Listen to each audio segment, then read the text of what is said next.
Pues dar a todas y a todos la bienvenida a esta especie de charla y coloquio, porque somos poquitas, somos un grupito, así que mucho mejor. Así no tengo que hablar todo el rato casi yo, y en todas las que también estamos pues aquí podemos generar un poco de conversación y hacer preguntas también entre todas y que sea un poco más pues participativo todo.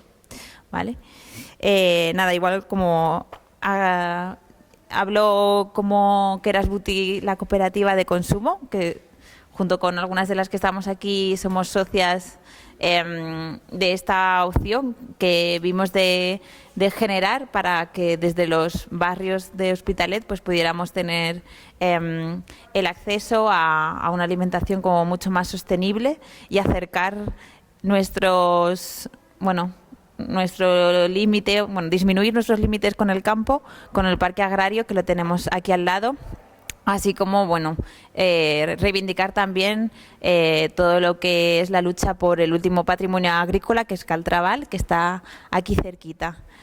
Bueno, pues a partir de esto, de Keras Buti y en colaboración con el Ateneo de la colectiva, es que vimos la importancia de profundizar en el eje de agroecología, como una alternativa para la salud de la ciudad, como es aquí en Hospitalet. Y nada, y me había como escrito una pequeña introducción que, si nos importa, leeré para luego explicar cómo va a ser un poco la dinámica y que podamos dar paso así como a la charla. Nada, queríamos empezar como diciendo compartiendo eso, que el sistema económico hegemónico, con su lógica de acumular beneficios y la libre circulación del capital y explotación de los bienes naturales y del trabajo de las personas, lo que genera son desequilibrios entre igual los mal llamados pues países del norte y del sur global. Esto se traduce en unas condiciones de vida que igual muy a menudo son difíciles de poder enfrentar. ¿Así? Vale, gracias, Alex. ¿Puedo seguir? Sí. Vale.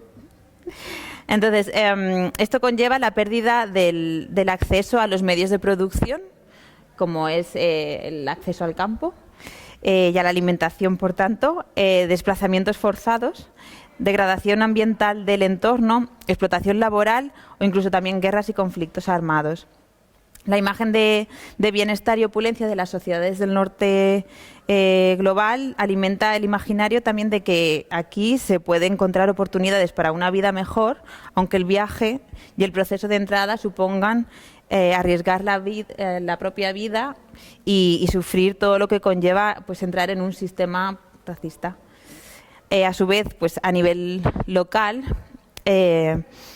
aquí en el norte global también encontramos la reproducción de esta cadena de opresión aplicada al sistema alimentario. El desplazamiento también desde los territorios rurales a las ciudades nos ha alejado de ritmos, de saberes, de las cosmogonías más populares, ¿no?, de quienes vivían en estos entornos y en convivencia más con el medio ambiente. Es por eso que el bien comer, o sea, como verbo, ¿no?, ya no solamente como buen comer como adjetivo, sino el bien comer como acción, es un reto en este sistema, ¿no?, que constantemente nos extrae tiempo y recursos. Y por eso pues hemos convocado la sesión de hoy.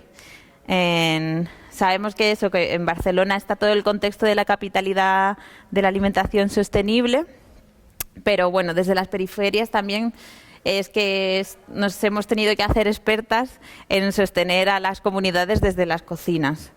Los fogones han sido lugar de encuentro, de cháchara y de disfrute, y de ahí la voluntad de invitar a los proyectos que pues me acompañan, como son Abarca, el catering de Abarca, la cantina migrante, La Suculenta y bienvenido Gustavo Duc, que también hablará por parte de Alterbank. Y así compartir y reflexionar en qué consiste ese bien comer a día de hoy y intentando ligarlo también desde la economía social y solidaria como también alternativa al sistema con sus lógicas en el que pues ahora mismo tenemos que convivir. Entonces, eso, bienvenidas. Estamos en el Casal Cívic de Belviche, pero que también es espacio para la cocina de la suculenta, que ya nos explicarán cuál es el proyecto, qué es lo que hacen.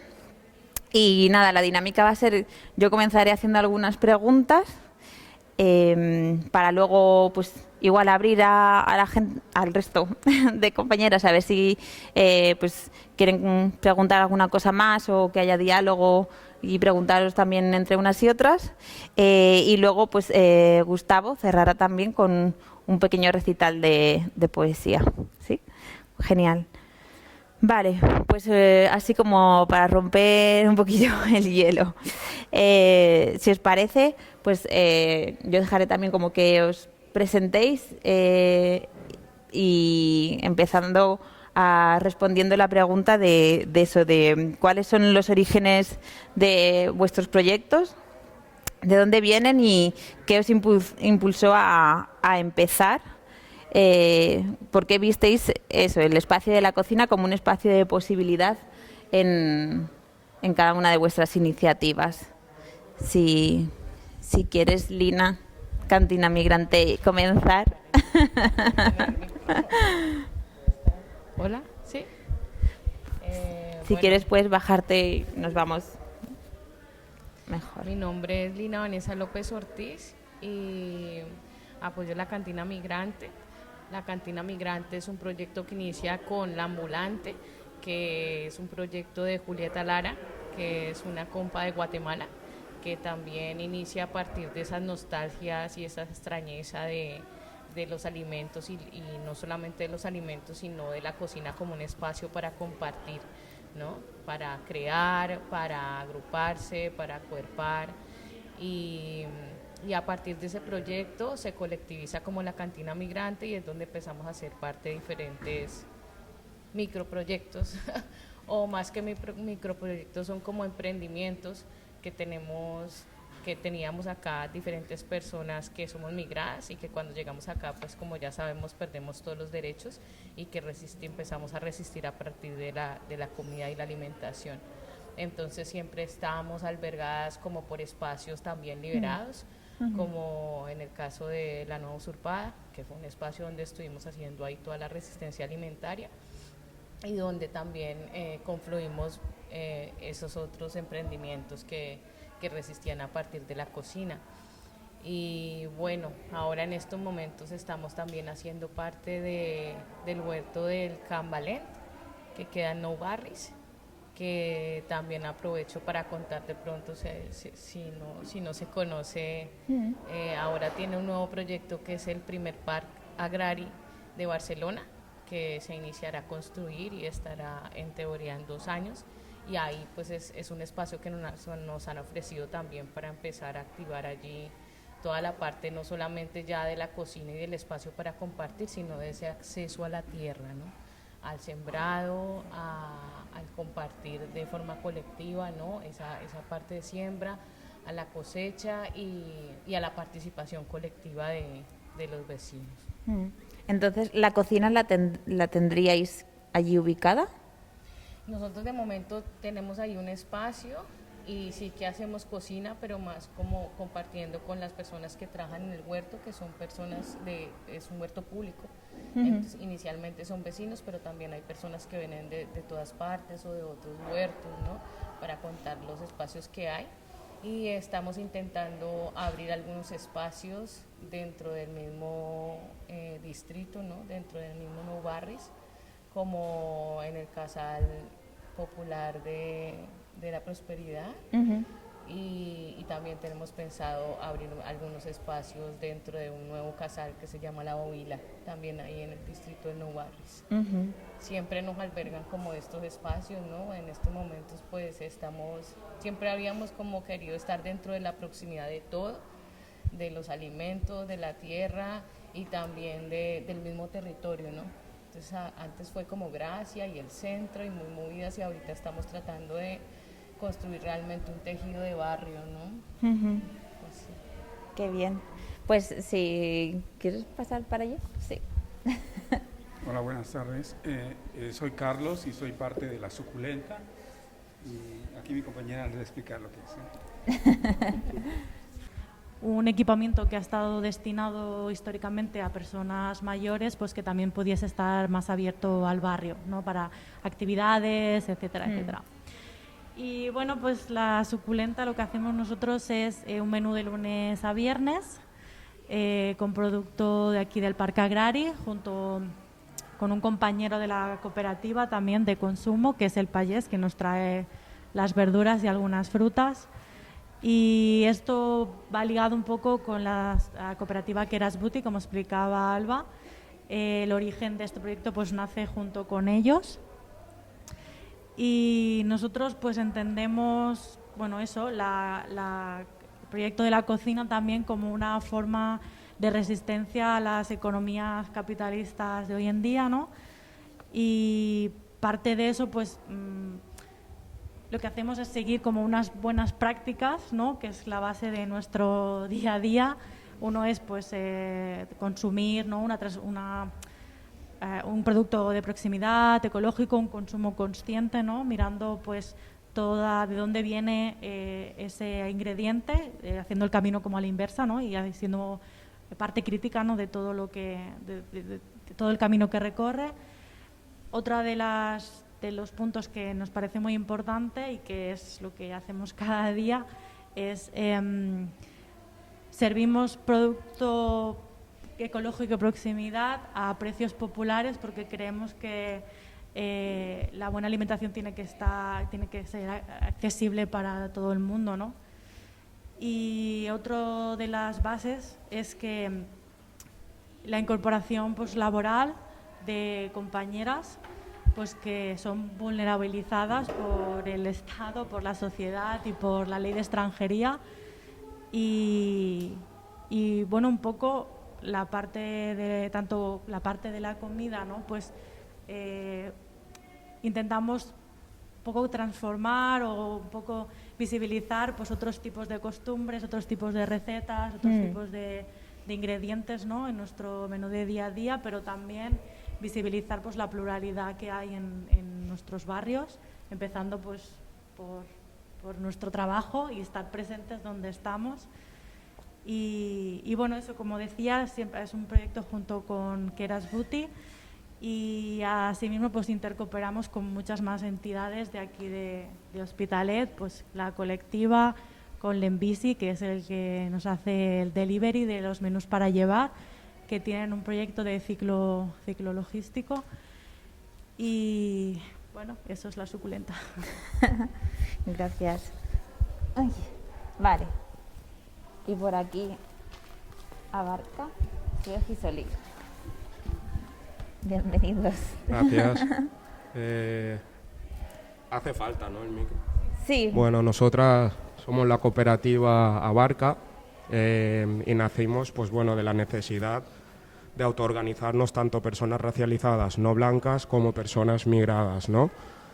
Decidimos autoorganizarnos para dar respuesta a ciertas problemáticas que entendíamos que en este sistema supremacista blanco en el que vivimos, como puede ser el racismo y cómo deriva, por ejemplo, la ley de extranjería, creíamos que podíamos aportar nuestro granito de arroz, nunca mejor dicho, ¿no? Con el objetivo de ser también empresa o cooperativa de inserción laboral, ¿no? Intentando pues, hacer lo que se pueda en el ámbito de resistencia en contra de la ley de extranjería, ¿no? Ya que no podemos abolirla ahora mismo. Entonces, las herramientas que nosotros encontramos e identificamos para llevar a cabo esto que decimos, ¿no? De caminar hacia un trabajo un poco más digno, vimos que era el de la gastronomía, ¿no? Entendimos que la gastronomía era bastante importante porque gran parte de los que forman parte del equipo también se han movido, tienen conocimientos en relación a la gastronomía, ¿no? Desde ingeniería alimentaria a cocinero, chef, manager de restaurante, a un servidor que ha sido camarero durante algún tiempo también, ¿no? Y también porque entendíamos que derivado del racismo también entendíamos que la visión que tiene África es demasiado negativa, ¿no? En esta sociedad en la que entendemos que está ridiculizada o estigmatizada y no acaban de conocerse muchas realidades de allí, ¿no? Que en el imaginario colectivo lo que existe es como una imagen muy estereotipada y negativa, y entendíamos que con la cocina, con la gastronomía como elemento cultural importante de muchos pueblos, pues podíamos dar una versión mucho más positiva, ¿no? Podríamos dar a conocer otra imagen de África que no está conocida. Entonces nosotros detectamos al final, sobre todo los socios y la socia fundadora, que al inicio del proyecto, haciendo como un pequeño estudio y a base también de las necesidades personales, se dieron cuenta de que no existían realmente aquí empresas de catering, ¿no? Y eso era algo que nos chocaba, ¿no? En una ciudad, ¿no? En una comunidad autónoma, multicultural, como es la catalana, ¿no? Sobre todo si nos fijábamos en Barcelona, nos dábamos cuenta que las comidas del mundo en general estaban, digamos, representadas, ¿no? Pero que a la hora de hablar de África, pues la gente en general le costaba, ¿no? Entonces, eso fue también una gran motivación para lanzarnos a ello y dedicarle nuestro sudor y nuestro esfuerzo, ¿no? Y también, muy importante, nosotros, pues, hace un año nos constituimos como cooperativa, sabíamos que queríamos hacer cosas diferentes, que queríamos resistir, y la forma que encontramos era, ¿no?, aprendiendo un poquito de la economía social y solidaria, los valores que hay allí detrás, ¿no? Lo que sostiene, digamos, la economía social y solidaria nos sonaba bastante, iba muy en concordancia con nuestros valores, lo que pensábamos, y decidimos, pues, apostar hacia el cooperativismo, ¿no? Un poquito, básicamente, para poner la vida en el centro, ya que entendíamos que muchos de estos problemas derivan, digamos, del capitalismo en continentes como África, ¿no? Que históricamente ha sido y sigue siendo saqueada de mil maneras, ¿no? Y una de ellas son los recursos naturales y la comida.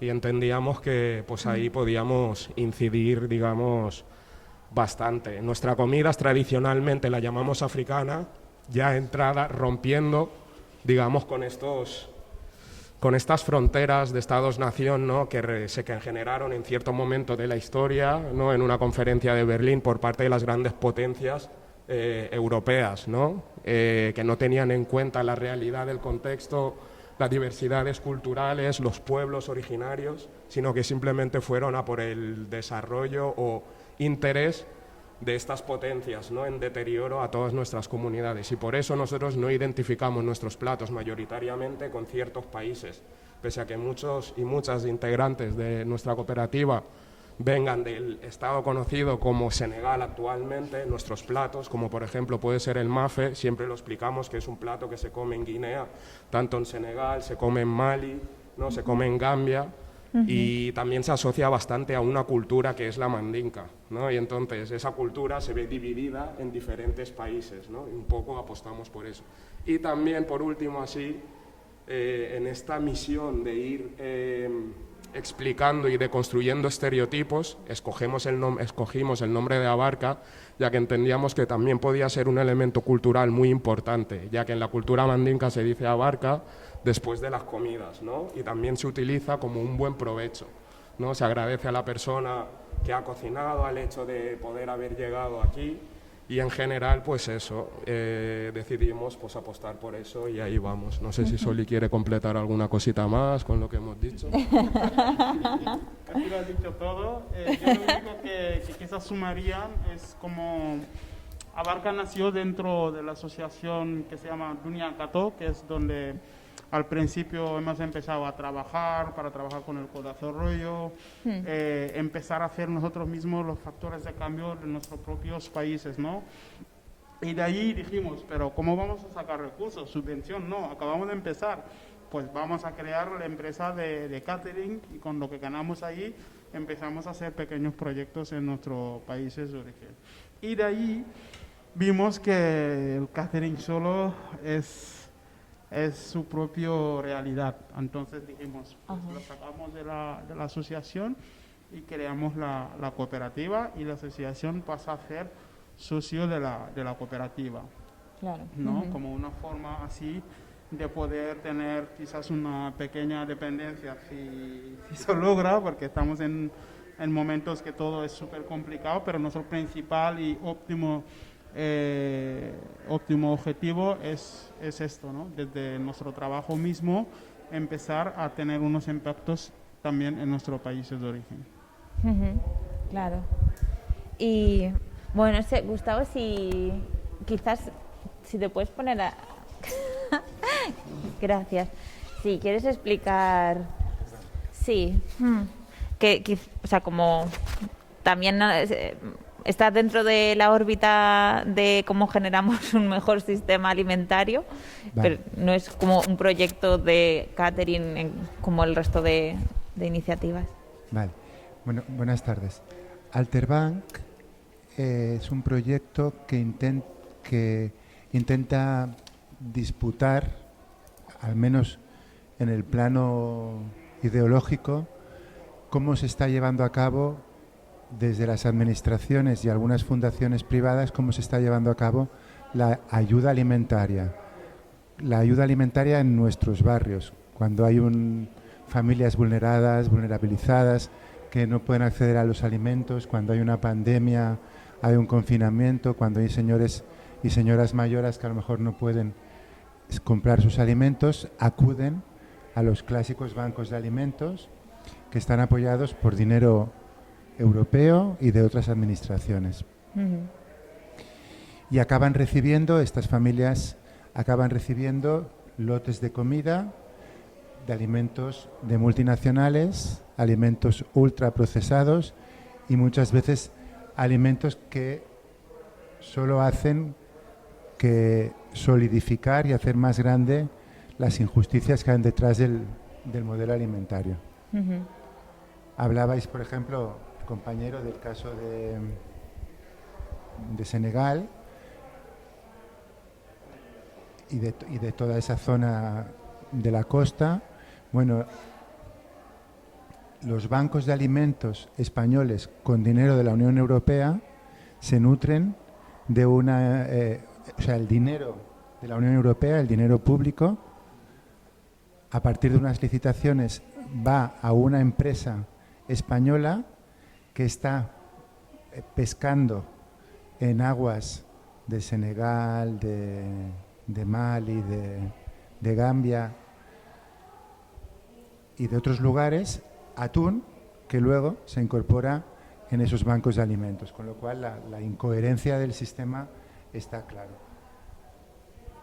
Más si a la vez sumamos, y por eso sí que con todos los proyectos que habéis explicado he sentido mucha sintonía, si a la vez sumamos que mientras se está invirtiendo dinero de la ayuda alimentaria en empresas multinacionales, mientras tanto tenemos un sector de pequeña paisesía catalana, de proximidad, que hace las cosas bien, que trabaja ecológicamente, que cuida del territorio, que genera economía local, que genera economía circular, es decir, que redistribuye la riqueza, que de alguna manera podríamos hablar de un modelo dentro del capitalismo, lógicamente, pero con mucha más justicia. No entendemos que ese recurso económico de las administraciones fortalezca a las multinacionales cuando debería poder fortalecer a los pequeños países de proximidad.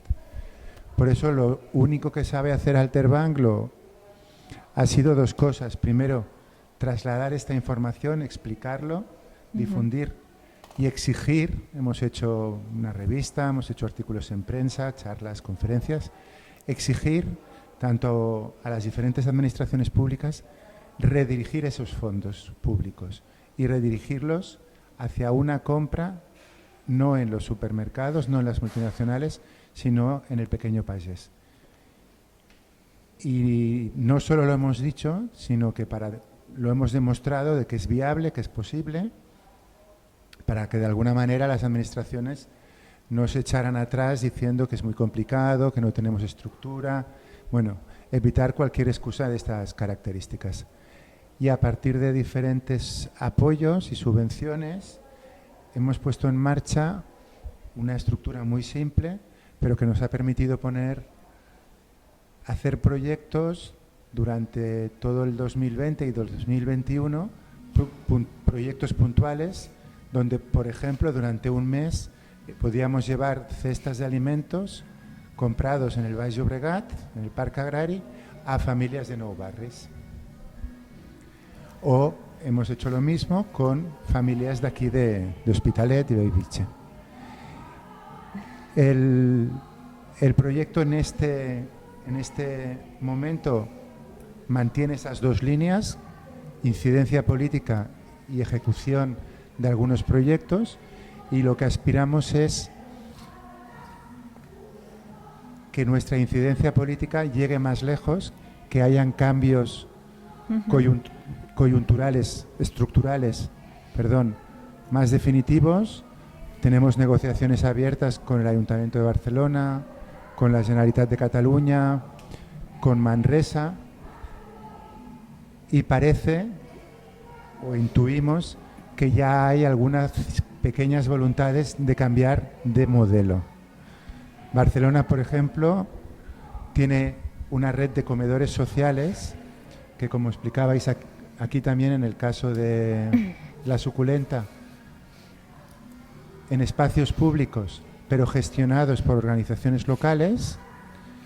Bien, pues esas organizaciones locales que están recibiendo los alimentos industriales procesados de los bancos de alimentos para preparar la comida, que reciban ese alimento directamente de los campesinos, de los países locales. Se va a poner en marcha una experiencia piloto durante un año en 2 comedores populares. También tenemos una licitación en un proyecto del Pla de Barris, donde también esperamos lo mismo, que las cestas industriales que ahora están repartiendo Pla de Barris se reconviertan a cestas agroecológicas, y ahí es un poco la insistencia en el ámbito de la disputa del relato. Y por otro lado tenemos la ilusión y el trabajo no tanto en hacer Alterbank algo más grande, sino en que nazcan más experiencias de este tipo en otros lugares del territorio. Si aquí lo hemos sabido construir entre Hospitalet y Barcelona, pues seguro que los tejidos sociales de cualquier otro territorio, de Manresa, del Maresma, de la Cataluña central, van a encontrarse exactamente con la misma fotografía. Bancos de alimentos privatizados, de Cruz Roja, de bancos de alimentos, de Cáritas, ligados directamente con la agroindustria. Y es esa relación que queremos romper. Es verdad que además, aunque nos hemos centrado en ese punto concreto de la cadena alimentaria, ¿no?, de proveer de alimentos, sí que es verdad que nos interesa mucho vuestras experiencias, porque sabemos que después, una vez llegan los alimentos, hay un trabajo comunitario muy interesante, ¿no?, de reconexión con las culturas, de integración en el barrio, de trabajo colectivo, de preparación juntos de las recetas, de las comidas. Y aunque no hemos tenido, no nos hemos centrado en este capítulo, de alguna manera indirectamente eso también está pasando. Los compañeros, las compañeras explican que cuando les llevábamos en las cestas ecológicas remolacha, pues que para algunos colectivos era un alimento difícil con el que no sabían bien qué cocinar, pero nosotros grabábamos un vídeo y rápidamente circulaban por los grupos de WhatsApp recetas de gazpacho de remolacha, por poner un ejemplo.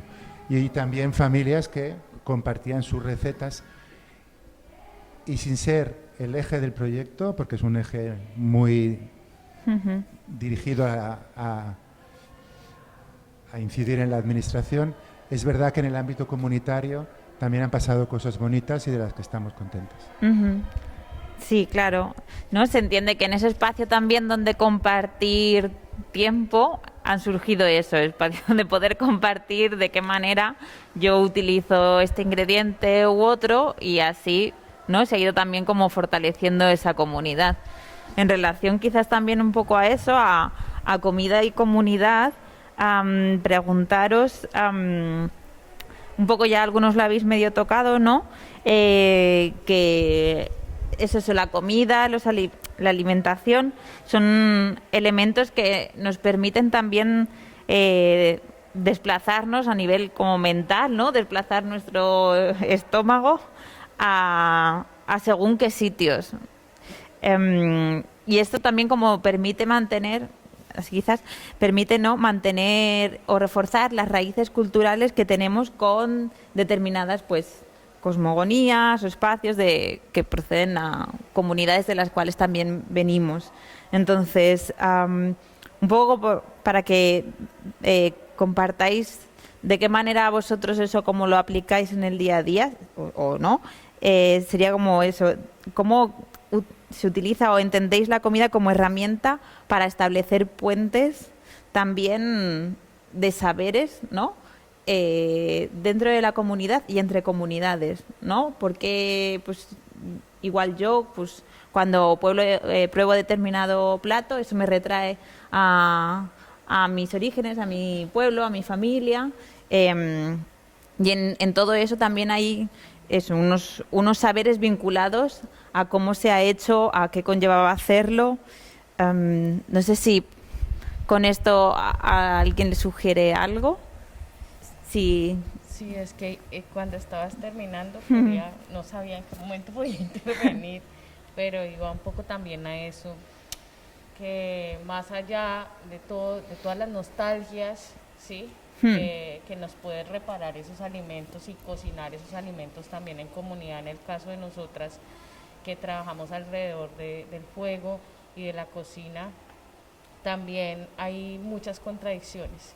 Y una de ellas es el consumir, o sea, aquí llegan alimentos de nuestros territorios, pero llegan en condiciones extractivistas y llegan a partir de tratados de libre comercio, que precisamente lo que hacen en nuestros territorios es desplazar a las comunidades que están sembrando estos alimentos, ¿sí?, enviarlas a las problemáticas de las ciudades, que son gigantes, y finalmente pues va acabando con lo que se reconoce aquí como las comunidades, los payeses, ¿no?, con esos campesinos que están ahí sembrando y que sabemos que la multinacional les absorbe y lo que hace es también usar sus cuerpos de una forma extractivista.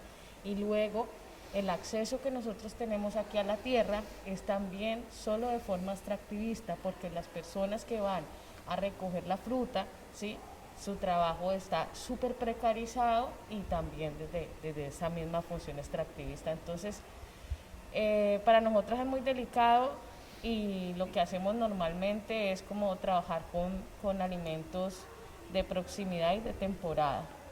Digamos que hay una lucha muy grande en toda Villa Yala con muchos alimentos. Voy a poner un ejemplo: el aguacate. ¿Sí? Es una gran guerra que hay ahora por el aguacate en México, en Centroamérica, en Sudamérica, y bueno, por acá también se han dedicado también a crear unas tiendas todas de aguacate con lugares. Bueno, es súper extractivo eso, hace un daño gigante en nuestros territorios, es propia, bueno, es una violencia tremenda para las personas que están allí y también para nosotras. Entonces nosotras lo que hacemos de alguna forma es tratar de darle un poco la vuelta a eso. Y bueno, por ejemplo, la compa Julieta lo que ha hecho es una receta, por hacer un ejemplo, ¿no? Sí, porque sí. hacemos pues cantidad de estos procesos, porque para nosotros igual lo más importante en cocina es el proceso, ¿no? Sí, no el producto como tal. Entonces, por ejemplo, ella se ha creado una receta que se llama el bracamole. Entonces es como una especie de guacamole, pero no tiene aguacate, ¿sí?, sino que tiene un proceso del brócoli que le hace dar el sabor de un guacamole. Entonces, ¿cómo ser conscientes de eso un poco también? Y por muchas ganas y como muchos deseos y por mucho anhelo de conectar con nuestros saberes, que al mismo tiempo también es una ilusión y es una ficción, ¿sí? Y no podemos dejar que dentro de esas ficciones también estemos patrocinando el extractivismo en nuestros territorios. Entonces también nosotras lo que hacemos es procurar trabajar un poco con eso y ser conscientes de ese extractivismo que se da no solamente en nuestros territorios, sino también aquí, porque aquí no tenemos acceso a la tierra y cuando lo tenemos de esa forma, ¿no? De trabajo súper mal pago, con unas condiciones, bueno, los compas que han migrado de África lo han sufrido, comunidades migrantes también al sur, en Murcia, en los pueblos que siembran también iba a decir la aceituna, pues como decimos la oliva, Sí, la bueno. oliva, ¿no? Y la almendra y todo eso también en Murcia y en los pueblos cercanos. Hay grandes comunidades de, como les llaman, unas olas de migración que vinieron aquí hace unos 15, 20 años, de familiares colombianos o de Ecuador, de Bolivia, de Perú, que sabían y saben trabajar la tierra y que por eso han sido, digamos que, ubicados en estos puestos para trabajar la tierra, ¿sí? Pero también obedecen a unas condiciones que son súper precarias y que lo que hacen es poner a la persona no en el centro, sino detrás, ¿no? Sí. Entonces, bueno, era como un poquito lo que quería hacer énfasis en lo de que nos reconecta, porque si se reconecta también nos puede hacer daño, no solamente a nosotros, sino a la gente que está resistiendo allá a toda esa industria multinacional, ¿no? ¿Sí?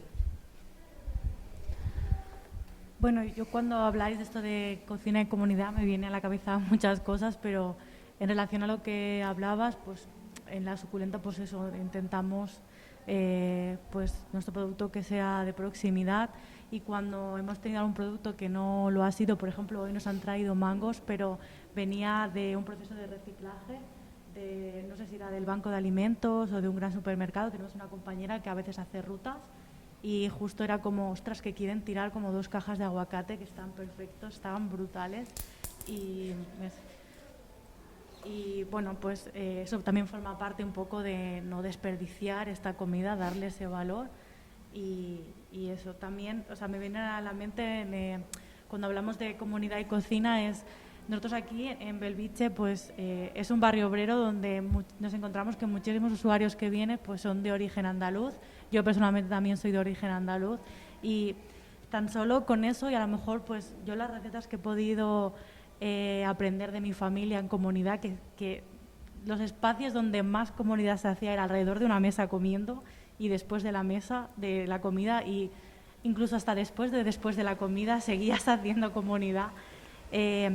Pues bueno, hemos encontrado un poco esta conexión de decir, ostras, pues mira, mi abuela o mi madre hacía este puchero y lo hacía también esta usuaria que venía y le ha recordado, y bueno, pues hablamos un poco de tu pueblo, de dónde vienes, cómo llegaste, dónde trabajabas aquí, y pues muchos, como ya sabéis, venían de muchas zonas rurales a trabajar aquí en industria o en el campo también, aquí en el parque agrario y tal.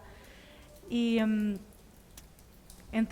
también entre los propios trabajadores, Carlos es de Bolivia, tenemos otra compañera que es de Nicaragua, Humberto que es de México y otra compañera que es gitana. Entonces compartimos recetas, decir, ostras, pues en mi país hacemos esto, lo otro. Con Isa, ¿no? Es como su madre y su tía me decían, pues hacemos un puchero con hinojo que se coge aquí en plan salvaje y tal. Y bueno, o sea, cuando hablamos de comunidad y cocina, para mí es esto, ¿no? Compartir este tipo de recetas, sabores.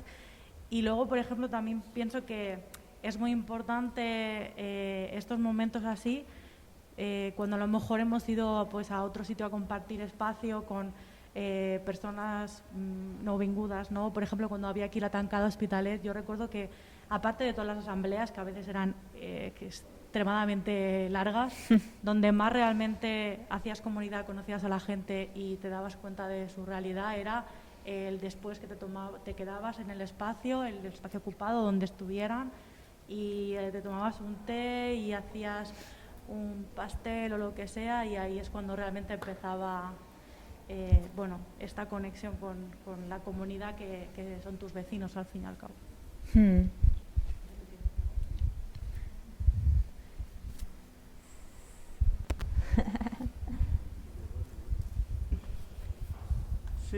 nosotros tenemos un sector que llamamos las experiencias de Abarca, y lo organizamos de vez en cuando y la gente se apunta, porque nosotros es súper importante compartir los alimentos y al mismo tiempo hacer pasar el mensaje que queremos pasar desde la comida, ¿no? Entonces siempre cogemos una temática. Una de las temáticas que a veces cogemos es el pescado,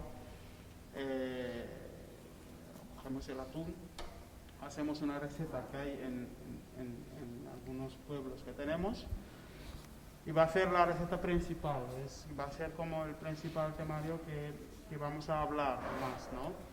Aparte hacemos otras cosas que desvía un poco para que se viva bien esa experiencia, pero nuestro objetivo de ese día es hablar de esta principal receta, ¿no? En caso del pescado, pues hacemos algunos apartados del acuerdo del pesca que hay, explicamos a la gente, pero después de que hayan comido, porque si no, seguramente puede ser que comen a mitad, ¿no?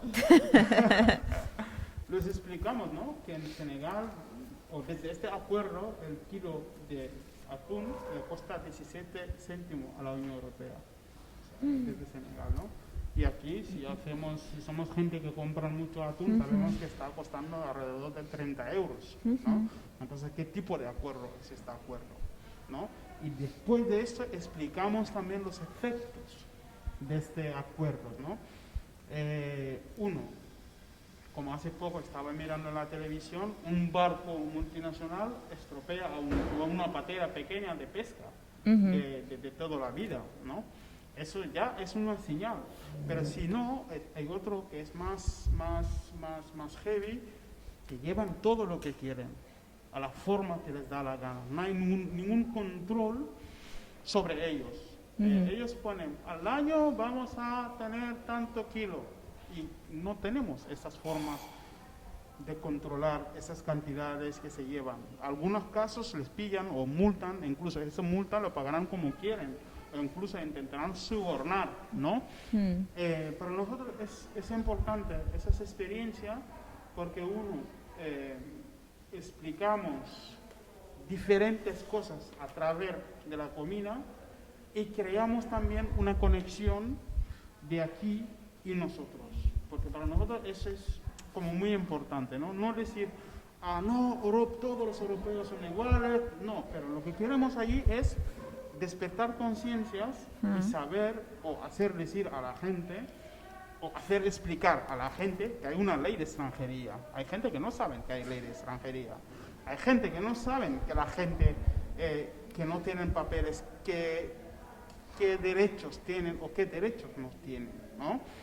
Entonces, en esas experiencias es lo que intentamos a explicarlos, a crear conexiones, y incluso si surgen proyectos ahí, bienvenidos. Si surgen opciones ahí, bienvenidos, ¿no?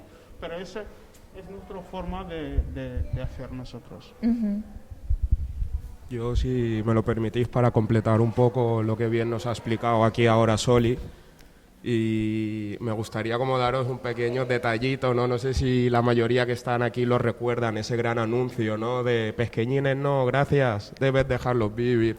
Por lo que básicamente lo que se está completando es que desde aquí se hacen unas leyes muy bonitas que en teoría intentan respetar los derechos humanos. Luego podemos entrar a discutir qué derechos humanos, ¿no? Pero es muy significativo lo que él dice, ¿no?, que se llevan todos, se refiere a pesqueñines incluso, que está prohibida, pero es que también se llevan parte de microsistemas, microbiomas, ¿no?, parte de la flora y de la fauna, que es que se pierde, ¿no?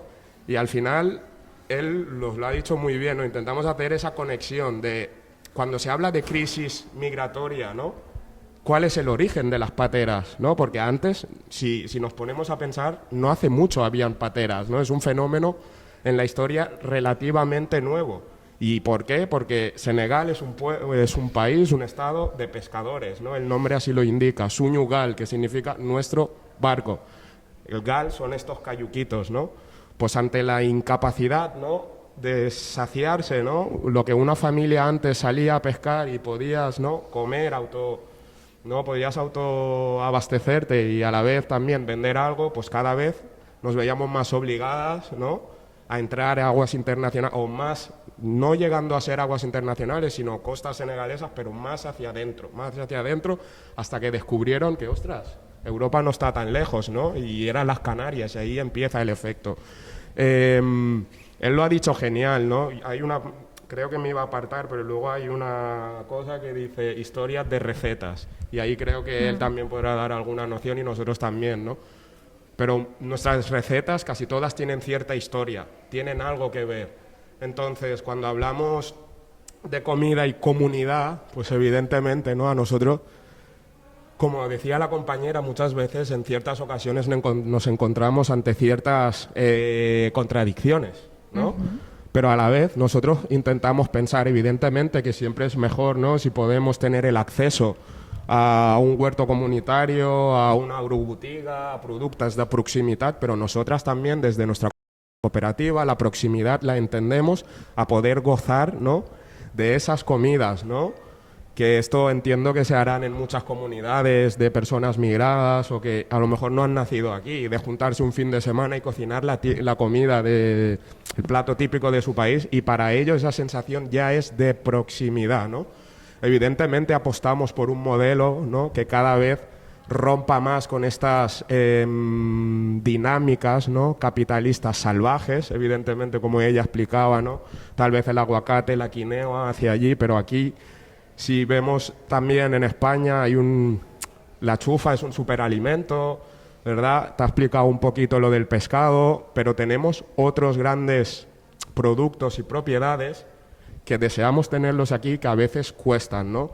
Por ejemplo, a la hora de hacer cierta bebida, en la medida de lo posible, que siempre que podamos, aquí está él, que suele viajar a Senegal, conoce a productores locales de allí, y en la medida de lo posible, pues intenta traer un hibiscus que está cultivado sin una semilla transgénica, ¿no? No se le ha obligado a utilizar, yo qué sé, pesticidas, químicos, etcétera, y creemos estar aportando al comercio más justo imposible, porque no estamos en una red de estas de comercio junto, no, nosotros vamos a ese agricultor, a ese productor local, y en la medida de posible se le compra esa cantidad. Cuando ese producto llega aquí, a lo mejor no ha pasado por esos grandes circuitos, ¿no? Del capitalismo que todas conocemos, y entonces eso nosotros lo vemos en el producto. El hibiscus que traemos es como tiñe el doble o el triple, la calidad y el sabor es súper potente, y nos sentimos a gusto porque nosotros le hemos dado ese dinero, esa compra la hemos hecho directamente allí,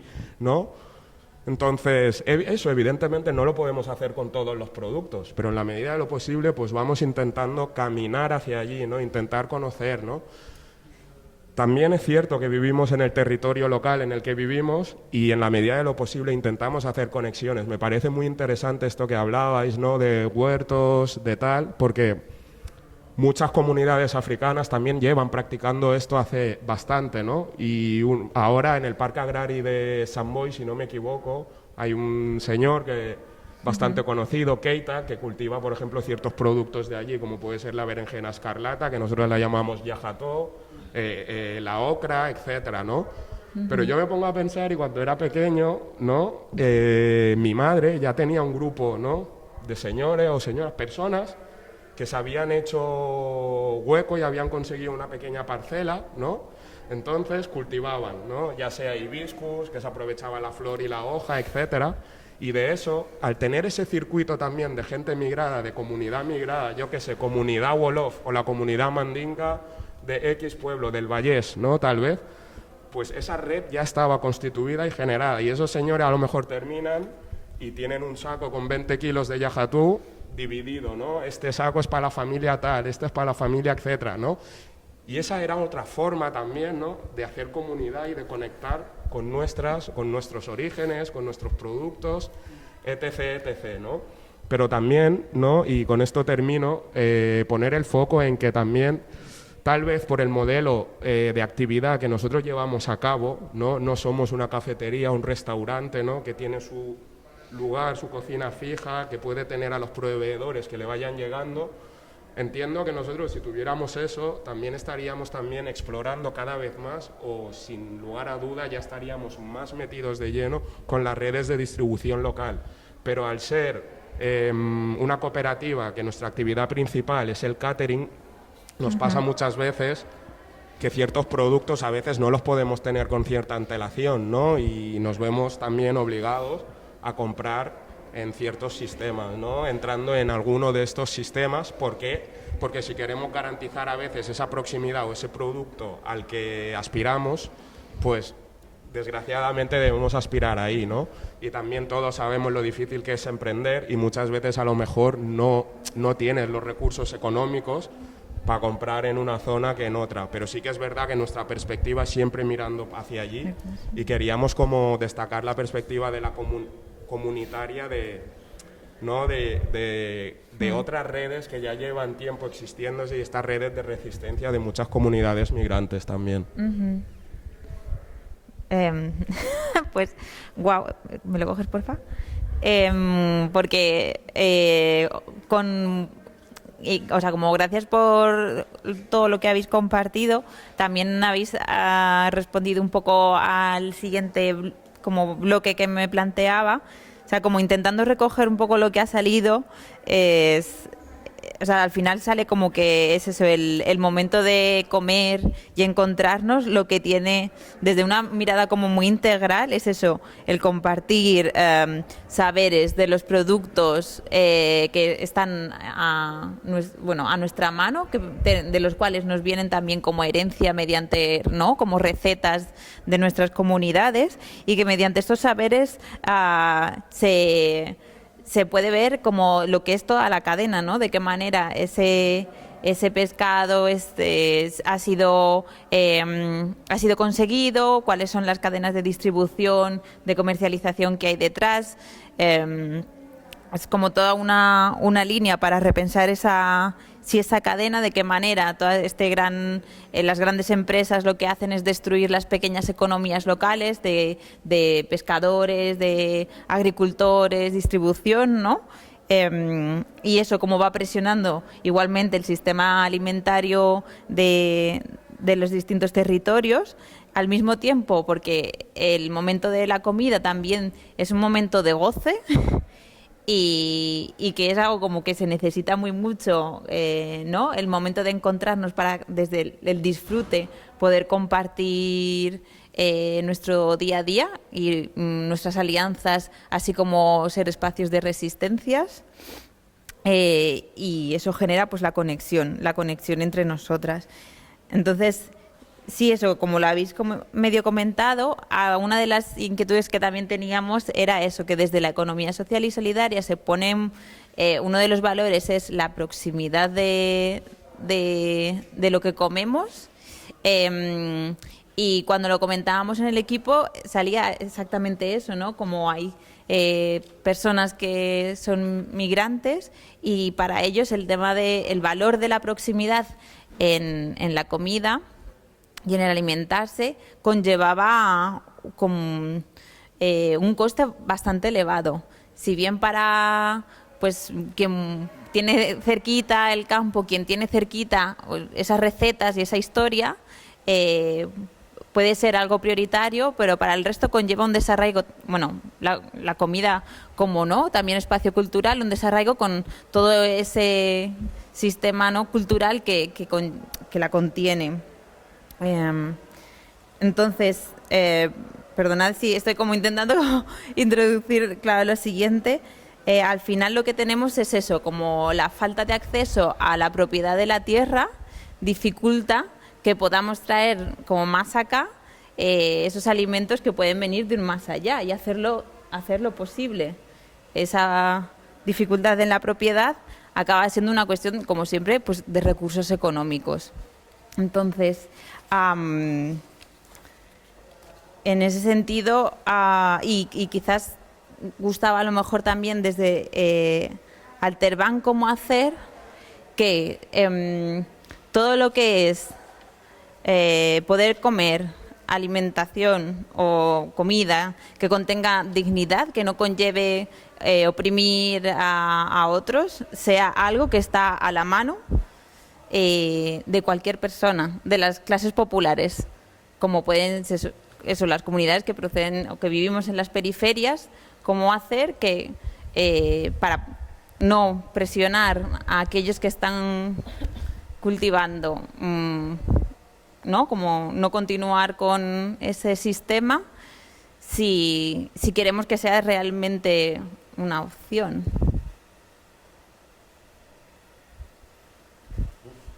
No sé, es complicado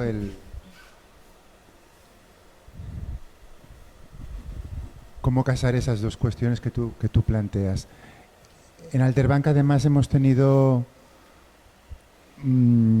trabajado con mucha claridad y con una dirección única y sencilla. Vamos a interpelar el sistema de bancos de alimentos.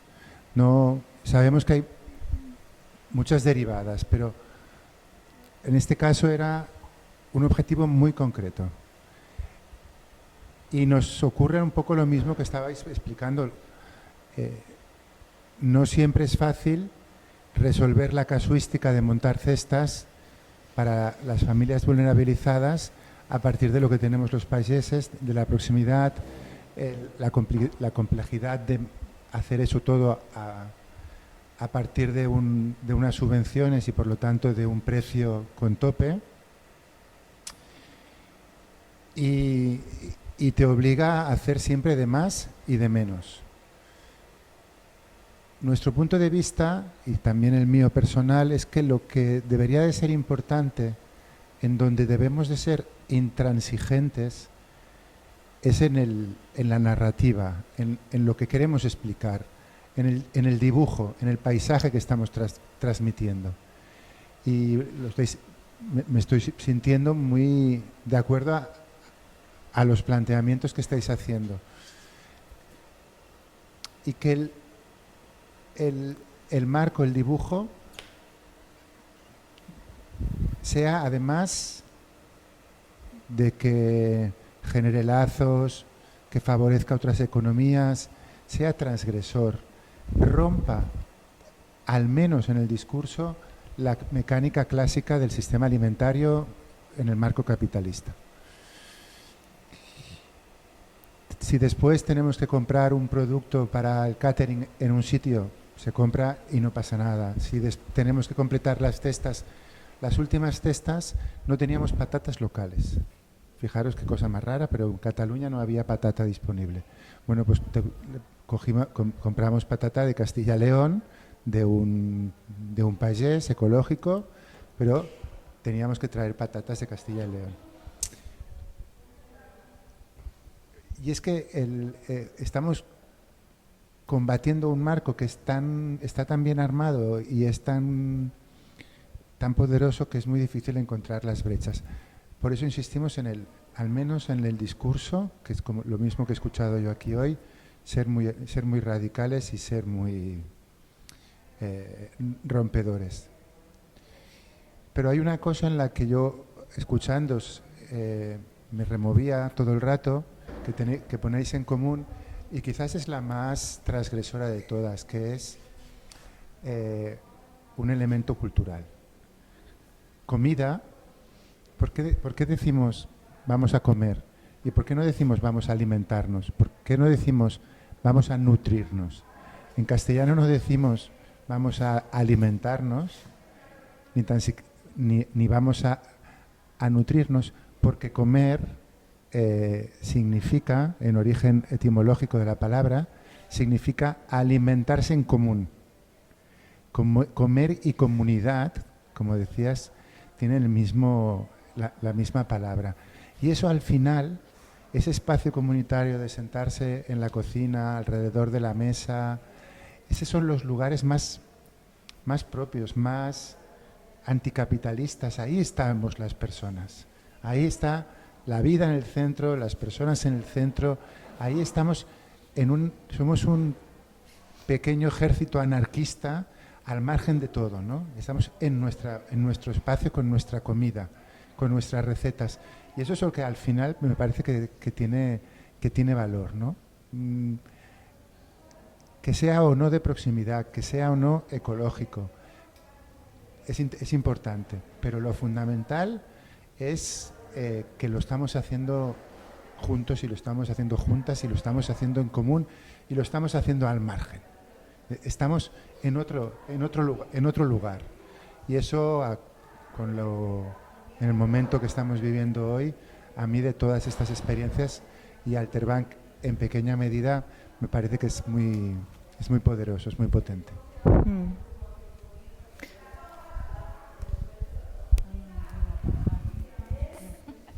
Pero también quería decir algo sobre eso y es, bueno, que de alguna forma se genera como esa polaridad, ¿no? Y cómo salir de esas polaridades que siempre nos llevan a los extremos. Pues precisamente nos pasa ahora porque estamos intentando pues estar en este espacio del casal para poder gestionar la cocina, pero hay como unos filtros, entonces estamos pasando la licitación y nos hacían como la misma pregunta, ¿no? ¿Cómo se podría de alguna forma generar realmente una alimentación sana y un bienestar comunitario a partir de la alimentación? Y bueno, lo que siempre nos planteamos nosotras como migrantes no nos podemos permitir purismos, no tenemos esos privilegios para acceder a esa alimentación, como se plantea desde... ¿Cómo? Como esos purismos, Purismo. ¿sí? Como solo vamos a consumir esto porque esto es lo que porque nosotros no tenemos acceso a esos privilegios, ¿no? A la tierra, al sembrado, sin semillas que sean de multinacionales o impuestas por Monsanto y por todas estas compañías, ¿no? Nosotras no podemos, como decía el compa, si hay que utilizar algo que lo tengo que comprar ahí, pues nos toca, ¿sí? En algún momento, y yo tengo unas ganas gigantes de hacerme unos frijoles, pues lo mínimo que puedo hacer es conseguirlos empaquetados y dejarlos ablandando 2 días para que más o menos conserven eso, pero como migrantes no nos podemos permitir esos purismos, es increíble. Entonces lo que respondíamos un poco al Casal era, no podemos erradicar la Coca-Cola y de repente solo vender kombucha, ¿sabes? No es así un proceso como tan agresivo y estos procesos así como que generan también mucho rechazo de entrada. Entonces, como a partir de esa misma pedagogía que se viene trabajando en el huerto, ¿no? Del consumo de alimentos saludables, pues podemos ir generando un proceso de aprendizaje que quizá en un momento muy soñado, pues entonces sí puede haber un consumo más de kombucha que de Coca-Cola, ¿no? Pero yo creo que esto lleva mucho tiempo, es un proceso de mucho trabajo y tienen que cambiar realmente la parte estructural, o sea, no puede ser solo un aprendizaje comunitario entre nosotras, porque nos quedamos en la periferia como mantenemos casi siempre, sino que tiene que ser un trabajo institucional desde la misma educación, pero sabemos que esto es duro de ir contra eso, ¿no? Como nosotras será un proceso, un sueño, nos desgastaremos, lo haremos, lucharemos, pero realmente la apuesta más grande es ante la institución, ante las instituciones educativas y ante los mismos tratados esos de libre comercio que nos sigan permitir las políticas, que no permitan que haya ese extractivismo ni allá ni acá y que permitan el acceso a la tierra y a los alimentos que realmente nos brindan todos esos valores nutricionales sin necesidad de comprar en compañías que son bio o ecológico, y es algo costosísimo a lo que nosotros no podemos acceder como personas migrantes. Bueno, nosotras aquí en La Suculenta, como derecho a la alimentación accesible a todo el mundo, como he dicho antes, tampoco ha sido nada fácil en el sentido de que la transición empezó poco a poco, pues empezamos con las verduras y las frutas y luego pues un poco ir añadiendo otros ingredientes. No hablabas de la Coca-Cola, pues nosotros ahora decimos, bueno, pues ahora que igual nos va un poquito mejor y tal, pues venga, la próxima compra ya no haremos Coca-Cola, sino compraremos Frixen, que es como lo más parecido de unos compañeros cooperativistas, pues es una bebida ecológica y tal. Bueno, como esto, varios ejemplos. Y en nuestro caso, por ejemplo, tenemos la cesión del espacio de la cocina y de este equipamiento, que significa que hay unos gastos que no tenemos, no gastamos agua, ni gas, ni alquiler de un local.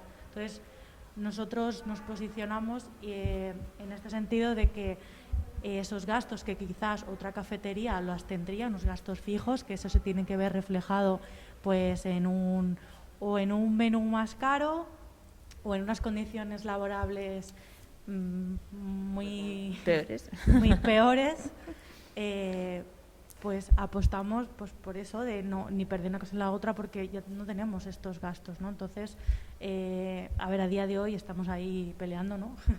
Y esperando pues que esto se anime más y que venga más clientes y tal, y ser un poquito, visibilizarnos un poco más, porque a día de hoy pues cubrimos los gastos que tenemos, pero la idea es ir introduciendo más producto sin ir modificando prácticamente nada el precio del menú. Nosotros, para los usuarios del Casal, que les llamamos usuarios, ¿no?, que es la gente mayor, los pensionistas, el menú son 5,70, pero para la gente, cualquier vecino de aquí de Hospitalet que quiera venir a comer o llevárselo, son 7 euros. Consideramos un menú de 7 euros con primero, segundo, un postre y pan, pues ecológico, de proximidad, y consideramos que es un precio bastante popular, y es lo que el valor añadido que queremos darle a nuestro proyecto.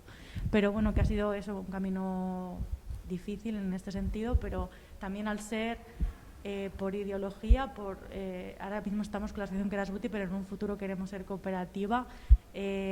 Si crecemos un poco más, si tenemos más presupuesto y tal, nuestra intención siempre es pues contratar a otra persona y tener como menos horas de trabajo, ¿no? Como poner la vida en el centro, cuidarnos nosotros, y pues añades un compañero o una compañera más y pues tú te liberas de otras tareas que igual no te dan la vida, ¿no? Y bueno, va un poco todo en la cadena.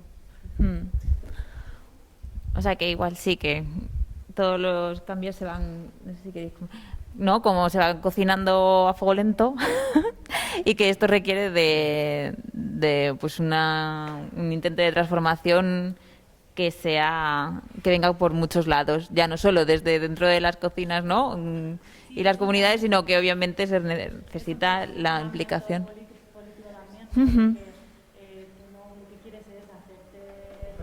Sí, sí. Ay.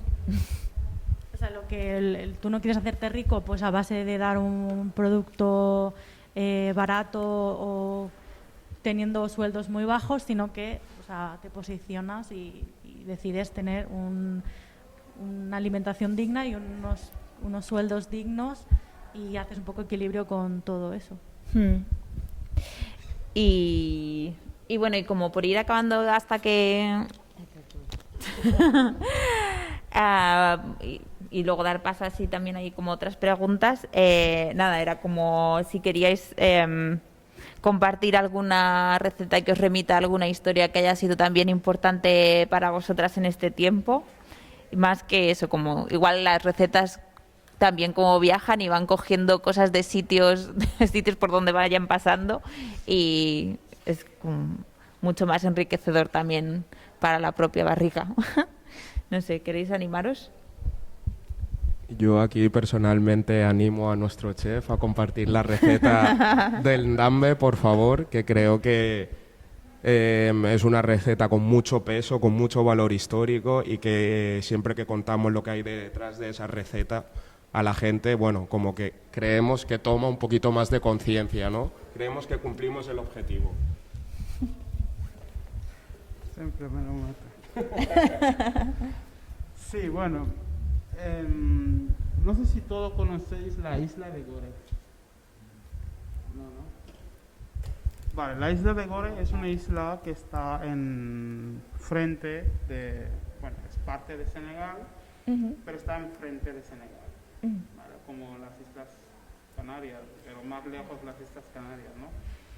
Entonces, una vez que estuvimos allí en la isla con otra compañera, fuimos a visitar, siempre cada viaje casi voy allí.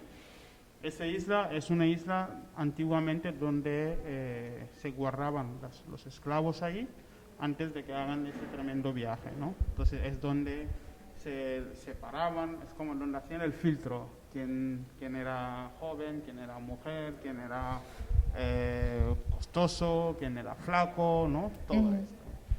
Y un día, cuando estaba escuchando el discurso que hacían allí, uno de los señores que te explica toda la historia de la isla, de todo lo que pasaba, y de repente le escuché decir que cuando alguien no pesaba más de 60 kilos, les apartaba, porque no lo veía apto para hacer el viaje, ¿no? Porque lo que perderá en el camino de peso y todo eso. Pero lo apartaban y le daban de comer los frijoles, ¿vale? Les nutrían de frijoles, hasta que recupera un peso adecuado para poder viajar. Y yo de ahí me acordaba que en las calles de Senegal, siempre en puestos diferentes tal, se vendía en un bocadillo la receta esa que se llama ndambe. Se vendía, ndambe le llamamos, ndambe. ¿Vale? Es como un sofrito con los frijoles, ¿vale? Pero hay una forma de hacerlo que no es tan complicado. De hecho, si entráis en YouTube, ponéis Abarca ndambe, ahí veréis esa receta como lo explico ahí y como lo hago también, ¿no? Entonces se me ocurrió, digo, tengo que hacer algo con esto. Escuchándolo de la historia de los esclavos y los frijoles, entonces se me ocurrió crear una receta. De hecho, también había una experiencia que se trataba de esta receta, ¿no? Lo veía súper importante hacer esa receta porque uno es, a nivel gastronómico, hay como una historia gastronómica alrededor de cosas que nosotros tenemos en nuestras calles, en nuestro día a día, en nuestros vecinos, y resulta que esto se utilizaba para nutrir a esclavos porque se han vendido. Pero seguro que mucha gente que lo compraba o que están en Senegal no saben de esta historia, no saben de esta receta, ¿no? Y por el otro lado, lo veía importante porque siempre la parte económica ha estado en esta historia, ¿no? Que siempre los que más les importaba era vender, era que algo sea rentable, ¿no? Hasta el ser humano le convertían a un peso para que sea rentable, para que ellos llegaran a tener su objetivo de venta, ¿no? Y por el otro lado, lo veo necesario también una forma de hacer visible a esta isla, ¿no?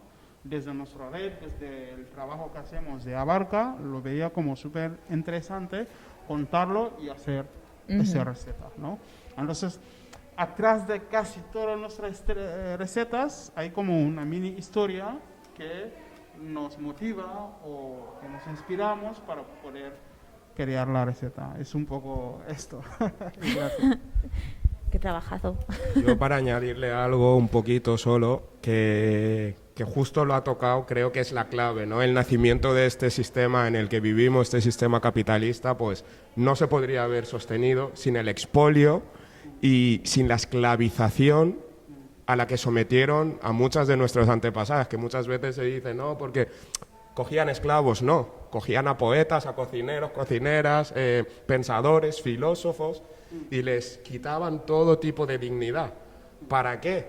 Para entrar en este comercio triangular, que muchas veces casi yo pienso en el colegio y casi ni lo estudiábamos. Así que esto también era como un pequeño ejercicio de memoria histórica y de justicia, un poquito, ¿no?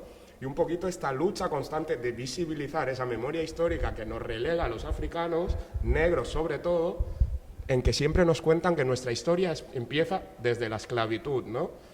Y también era como muy interesante, ¿no? Ver, porque ¿qué frijoles son, no? Son frijoles negros, ¿no? Están los frijoles Carrilla, que con ellos él hace otra receta, ¿no? Entonces también la idea era darle cierto valor, ¿no? Siempre se dice que el negro está, ¿no? Típico ejercicio de preguntarle a una persona negra y una persona blanca sobre África y una va a intentar, siempre le vendrán a la cabeza cosas negativas y el otro será capaz de encontrar esas cosas positivas, ¿no?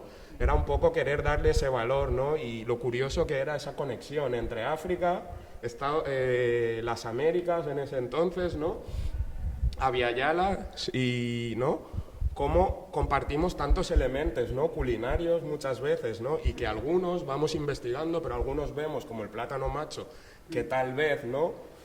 No sabemos si fue por el proceso, ¿no?, del comercio triangular que vino de una zona a otra, el hibiscus, tenemos el agua de Jamaica, y también hacer esa conexión con Europa, que no era simplemente, ¿no?, que muchas veces, como claro, la conexión que la gente imagina es de ONGs o de ayudas, y cuando hablamos de colonización es como que queda muy atrás, o bueno, qué chungos eran los norteamericanos, ¿no?, etcétera, etcétera, ¿no?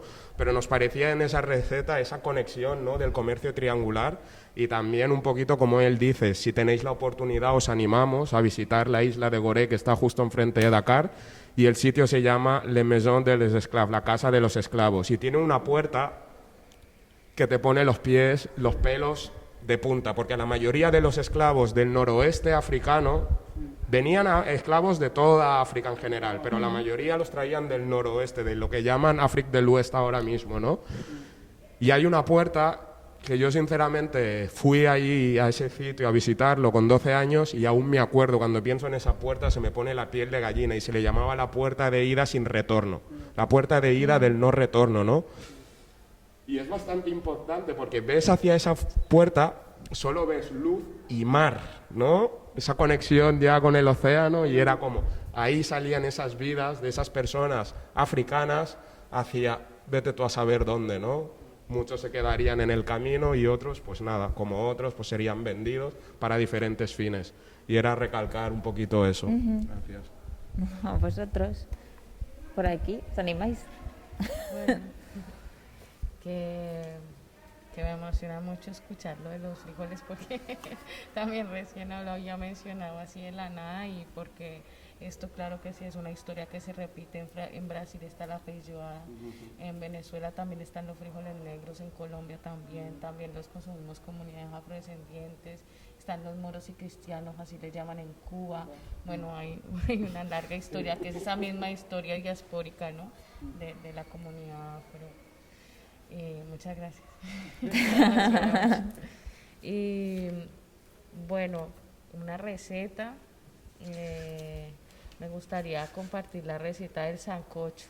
El sancocho es una sopa que lleva todos los tubérculos que se puedan encontrar en la proximidad, y que depende también de cada territorio. En Colombia también se consume, en Venezuela, en República Dominicana, pero bueno, yo voy a hablar especialmente de la de Colombia, y es como eso, ¿no? En mi caso, yo soy de Cali, que es como la capital del Pacífico, y en mi familia toda es del Pacífico, y se cocinaba el sancocho con plátano, yuca, yuca mandioca, arracacha, que es otra raíz, pero aquí no nace.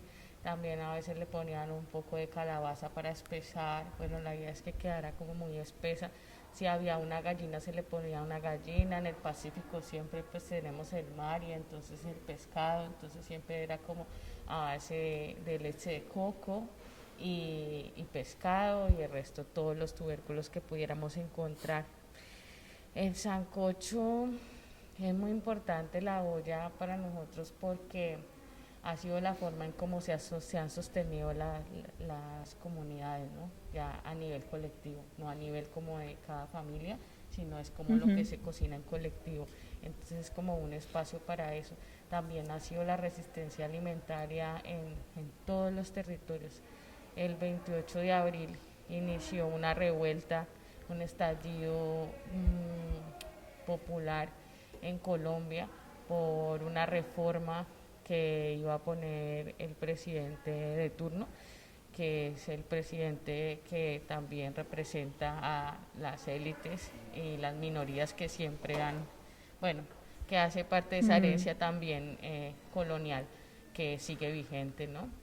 Entonces iba a imponer una reforma tributaria que iba a subir el IVA a todos los productos de la canasta familiar, después de haber salido de una pandemia, de que había gente realmente con hambre en las calles, y que a partir de esa hambre y esa necesidad fue que se gestó toda esta revuelta, y mucha gente salió a la calle como nunca. Yo creo que ha sido histórico en Colombia la forma en que ha resistido también, porque duró 3 meses la gente afuera. Habían habían como cerrado en puntos estratégicos. Entonces no había comida porque ese suroccidente colombiano es, digamos, que el que reparte o dispende la mayor cantidad de productos alimenticios, ¿no?, del campo para las ciudades. Entonces también fue como parte estratégica ese cerrar y ese no permitir que la comida saliera para esas ciudades, ¿no? Y en especial para la capital, porque la capital siempre son estas prácticas centralistas que no permiten que se distribuyan los recursos, ¿no?, a las otras partes del país. Entonces el sancocho y la olla fue muy importante porque dentro de esos puntos estratégicos que tenían cerrado la ciudad de Cali, habían siempre ollas de sancocho en cada punto. Y así fue como se sostuvo 3 meses realmente el estallido, aunque les estuvieran reprimiendo, porque les reprimieron, asesinaron a muchas personas y ahora está todo calmado entre comillas, pero es porque a todas las han identificado y les están judicializando, entonces por eso tienen miedo ya de salir. Pero esa olla fue la que sostuvo, más allá de la gente que estaba en primera línea recibiendo los disparos y las balas de goma, esa olla fue la que sostuvo y también la que sostuvo 3 meses a personas que estaban en la calle y con hambre. Entonces, bueno, para mí el sancocho es como eso, ¿no? Aparte siempre es como ese centro, ese fogón, ese encontrarse, ese compartir y ese que también a veces la gente lleva y echa lo que tiene, ¿no? Un poco. Sí, sí. Gracias también. Igual, sí, ¿no? Que ayer me explicabas, o antes de ayer, el cocido de tu hermana. Explícalo. Bueno, el puchero es una receta que se hace en carnavales en mi país. Y el otro día cuando fui a visitar a mi hermana, me recibió como un bañador, ¿sabes? Y tiene de todo, tiene garbanzos, tiene arroz, tiene carne de res, carne de cerdo, tiene col, tiene patatas, tiene picante y nada. Y en la cocina, nosotros que somos cocineros, sabemos de los olores que cuando nos ponemos a cocinar y vamos probando sabores. Y yo pienso que a nosotros nos apasiona todo eso. Bueno, eso sería. Bueno, yo más... país, perdona? Yo soy de Bolivia. igual. Y Carlos ha hecho un agua con tamarindo también hoy, que antes también era como, ay, pues yo el tamarindo lo uso para esto y aquí también se usa para otro. Yo más que receta, o sea, no sé, siempre recuerdo de mi madre y de mi abuela. Ellas nacieron en un pueblo de Granada, en las Alpujarras, y siempre en las sobremesas y tal explicaban pues las penas que pasaron, que no llegaban los alimentos y todo eso. Y siempre me quedaba con las recetas de aprovechamiento, que ahora es como, está muy de moda y tal, no sé qué, pero que yo qué sé, las mujeres de esa época lo llevaban haciendo toda la vida, pero por un tema de necesidad y porque no había otra. Y por ejemplo en Andalucía se hace mucho las migas, que es como el plato de aprovechamiento por excelencia, que es con el pan duro que te quedaba, que hacían ellas mismas en casa y que además lo horneaban en un horno comunitario del pueblo. O sea, no tenían hornos en casa suficientes para hacer quizás el pan, ¿no? Para hacer 3 o 4 hornadas, y ellas preparaban la masa y cada día pues tenía el horno para ir a hacer su producción. Y pues las migas era ahora a lo mejor nos la tomamos pues con panceta, chorizo, no sé qué, le ponemos un montón de cosas, pero antes se hacían las migas con sardina, que era el pescado más barato, con melón o pera. Eso siempre me hacía mi abuela, que siempre se lo comían con melón o pera, depende de la época. Y nada, se hacían unas grandes sartenes de migas, se le ponía un trapo y se llevaba pues donde estaba segando, erando, ¿no? En la era donde se trabajaba, y ahí a lo mejor iban pues las mujeres a llevárselo a los hombres, y ahí pues comían todos, ¿no? Los niños y tal, y bueno, pues eso era un poco aprovechamiento total y comunidad total también, o sea, no... Y es un poco eso, yo qué sé, recetas con legumbres, pues 1.000.000, porque era pues lo que más se conservaba. Mi familia también tenían, por parte de mi padre, olivos, y hacían un mogollón de conservas en aceite, que también luego aprovechaban el mismo aceite. Bueno, un poco todo eso es lo que más me he quedado, ¿no? De recetas. Qué chulo. Sí, que ¿no quieres? De recetas no. Pues súper emocionante también. De alguna forma es como que conecta muy mucho a unos con otros con nuestras historias familiares. No sé si... ¡Chao!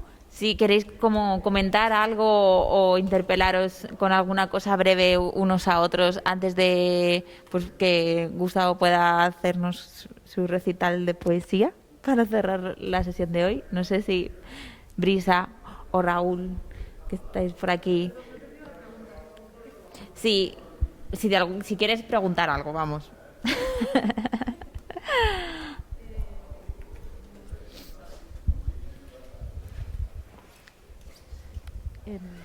No tengo ninguna pregunta como muy en concreto, pero me ha parecido súper interesante poder escuchar todas las experiencias y las trayectorias y las reflexiones que salen alrededor de la producción del alimento y luego, ¿no? Y de todo el proceso hasta que se convierte en comida, ¿no? Que en cómo todos los pasos están cargados de connotaciones en las que nosotros podemos, dentro de la medida de lo posible, decidir, ¿no? cómo queremos relacionarnos con eso, con la procedencia, con la manera de cocinarlo, con la manera de consumirlo, con la manera de compartirlo, con la manera de recordarlo y de transmitirlo a las otras generaciones incluso, ¿no? Tiene como muchos procesos abiertos el tema de la alimentación.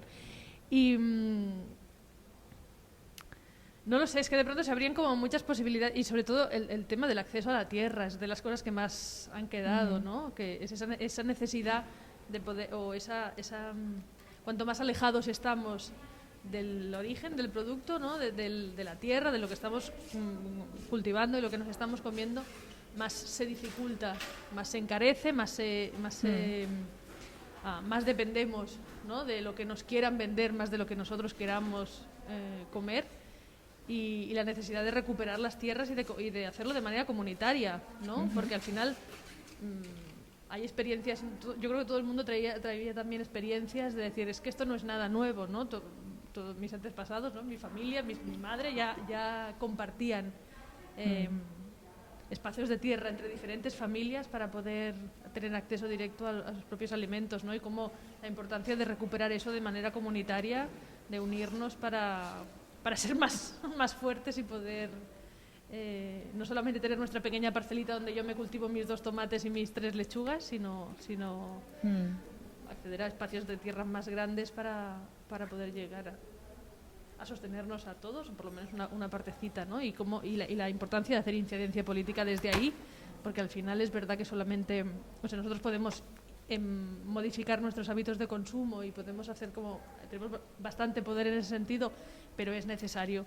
un cambio a escala a escala mayor, para que no dependa solamente eso de si yo me puedo permitir o si yo en este momento y si yo no, sino que no sea solamente una cosa como coyuntural, sino que pueda ser un poco más sistémico.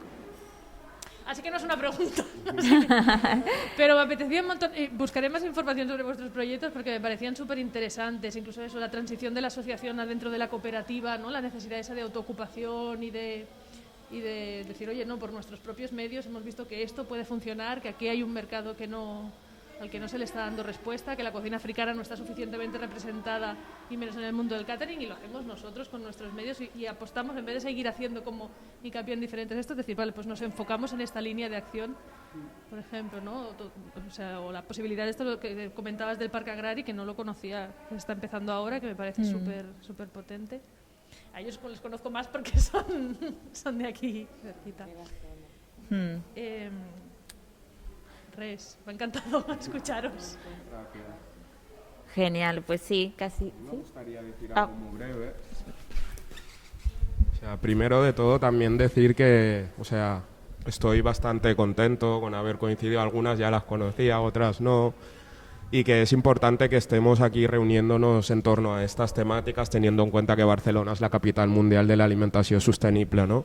Y que yo siempre digo que no se puede hablar de alimentación sostenible sin soberanía alimentaria. Entonces eso creo que es necesario tanto aquí, en esto que mal llamamos norte global, como en el sur global.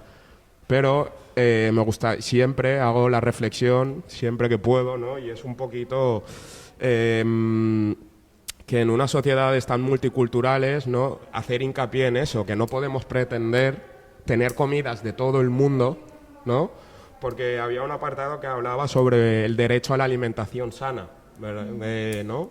Evidentemente el derecho a la alimentación es un derecho, ¿no? Y nosotros, yo al menos a nivel personal, nunca puedo evitar hablar de derechos y de comida, entendiendo cómo vivimos, ¿no?, que vivimos en un mundo en el que hay alimentos de todo el mundo, platos de todo el mundo, ¿no?, donde el orden colonial o el sistema actual se ha encargado de traer todo lo de otros mundos, digamos, también al nuestro. Evidentemente, luego siempre hay los márgenes, ¿no?, la resistencia de esas personas migrantes, etcétera, pero hacer hincapié en algo que además él siempre lleva el lema en su asociación Dunia Cato, que es lo de que migrar es un derecho, ¿no? Y teniendo en cuenta el artículo 13 de la Declaración Humana de los Derechos Humanos, como intentar concienciar y hacer hincapié en que no es posible que queramos pretender gozar de todos los alimentos, ¿no?, del mundo y sentirnos súper guay, súper a la moda, ¿no?, súper, no sé, abiertos de mente, pero no hagamos el mínimo esfuerzo de reflexión en cuanto a que vivimos en países,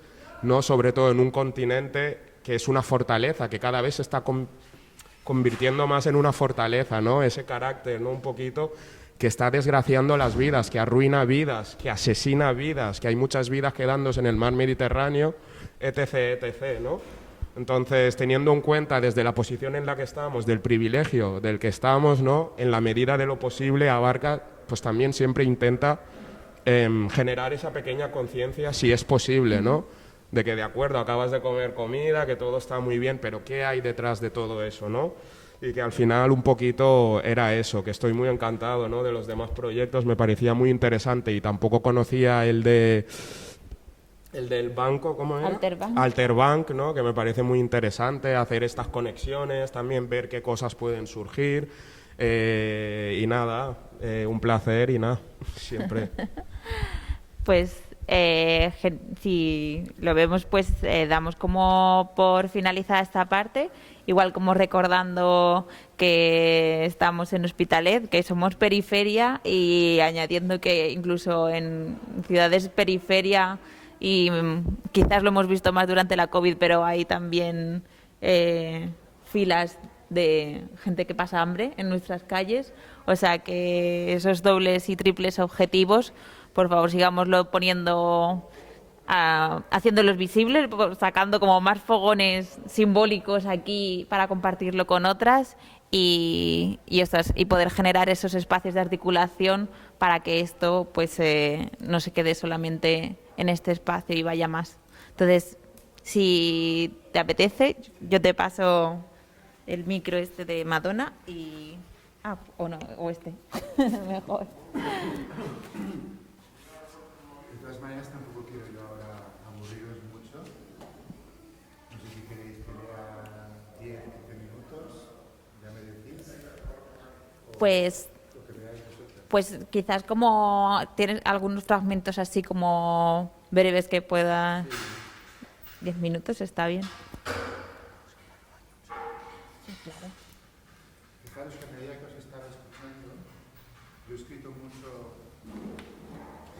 de todo lo que tiene que ver con la alimentación. Empecé escribiendo sobre soberanía alimentaria precisamente.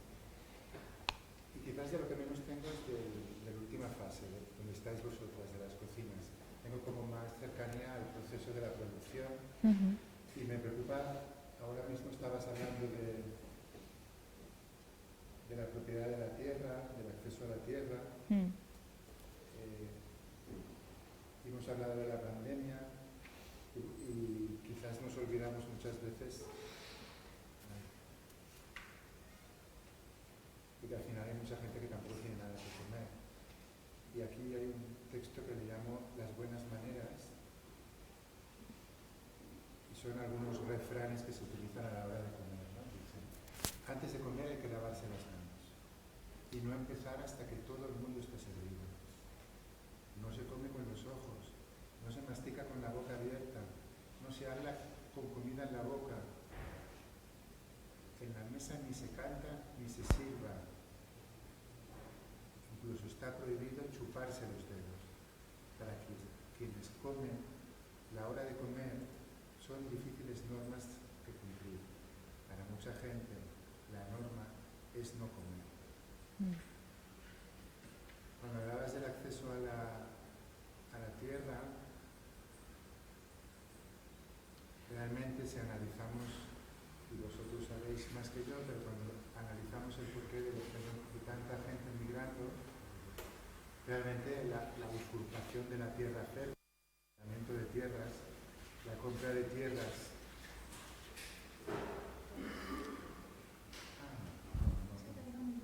Pero llamo propio, pero es que si no tú estarás aquí muy incómoda, no te preocupes. Sí, llamo propio. Sí. Gracias. Sobre el acaparamiento de tierras. Nació tierra adentro. Creció y cultivó en tierra de nadie, en tierra de todos. Su futuro echaron por tierra cuando le robaron la tierra. Y caminó miles de pasos para poner tierra de por medio. Ojalá me tragase la tierra, repetía cuando se lo tragó la madre. Me gustaba mucho cuando hablabais de la relación.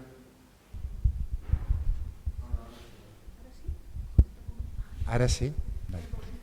Cuando hablabais de la relación de la alimentación y esa relación con vuestros orígenes, y lo hablabais desde las cocinas, en este texto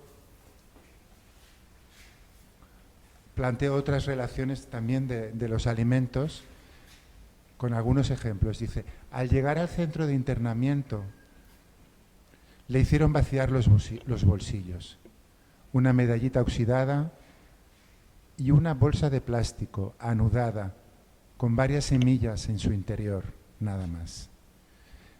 No tenemos muy presente que en los viajes migratorios siempre han viajado con las personas sus semillas, vuestras semillas, y que muchos de los alimentos que nosotros tenemos han llegado con esos viajes migratorios. El tomate negro se diseminó en Europa a medida que las semillas caían de los cestos de hombres y mujeres campesinas de Crimea, cuando fueron obligados a emigrar. Pero sobre todo la que más me llama la atención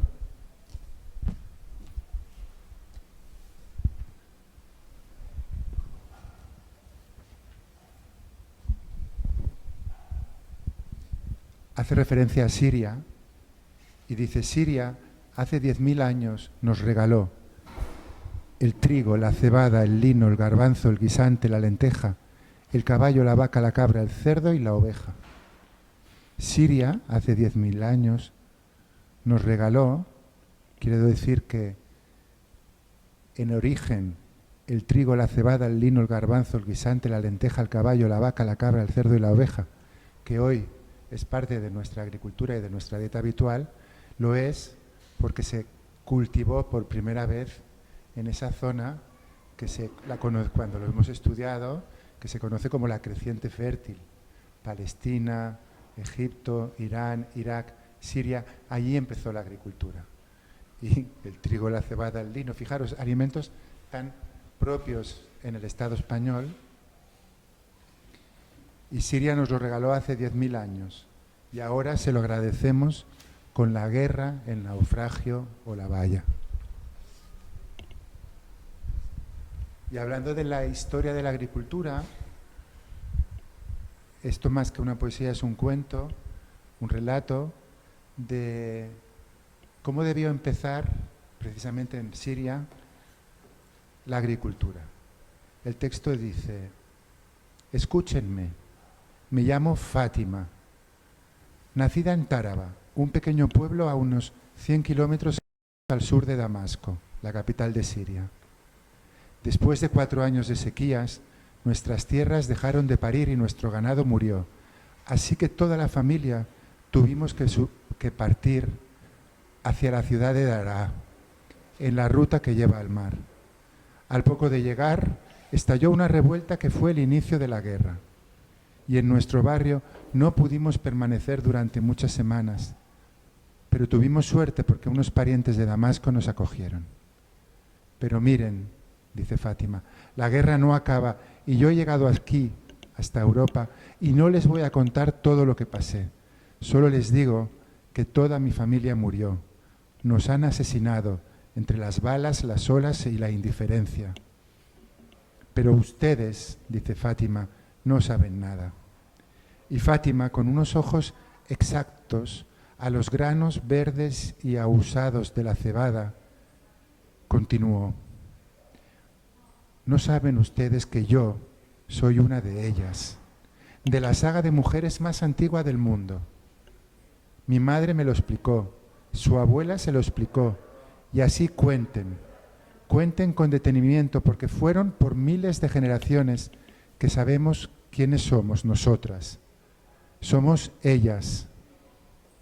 Porque fue en Táraba cuando hace 10.000 años o más una mujer decidió no caminar más, no acarrear más la vida suya y de los suyos. Tomó varios granos recolectados y, siguiendo una fuerza interior, un presentimiento, decidió enterrarlos en la tierra. Y los cubrió con más tierra que después regó. Sabía que sucedería, así que con serenidad decidió esperar. Allí mejoraron sus chozas, allí crecieron varias generaciones más, y siempre las mujeres de mi familia tuvieron cuidado de aquel proceso. Algunas de ellas, de nosotras, salieron a fundar nuevas aldeas llevando las semillas de Táraba consigo. Cruzaron montañas, avanzaron por el desierto y saltaron de isla en isla el mar. Fueron estas mujeres migrantes las que llevaron las semillas de trigo, de cebada, de lino, de garbanzos, de guisantes, de lentejas, hasta aquí, hasta esta Europa, hoy sobrealimentada, pero tan cobarde. Su alimento, sus campos cultivados, son porque a ellas, a las mujeres de Táraba, entonces nadie las detuvo. No pusieron alambres en su camino, no tenían vallas que saltar ni bombas que esquivar. ¿Lo saben?, decía Fátima. Yo creo que no. Y quienes allí la escuchaban pudieron presenciar cómo Fátima, junto a la orilla de la playa, tomó una de las semillas de su bolsillo, la dejó caer y al mismo tiempo que la primera ola la tomaba en sus brazos, una lágrima verde de sus ojos cayó sobre la semilla. Solo unos instantes después, millones de personas que aguardaban en las costas de Marruecos, Túnez, Egipto, Palestina, Libia, Turquía, Argelia, Siria, Líbano, Senegal, solo a partir de entonces, millones de personas pudieron avanzar apaciblemente hacia el norte, por una ruta segura, cómoda y con alimentos. Donde cayó la semilla, el mar se convirtió en un inmenso campo de cebada. Y en referencia a las semillas, que me parece el símbolo fundamental de muchas de las cosas que habéis hablado,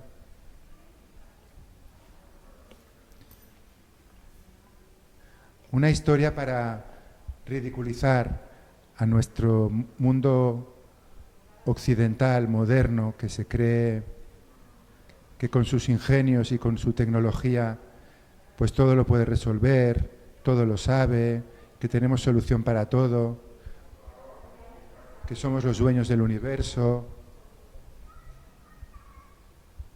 que podemos hacer lo que queremos.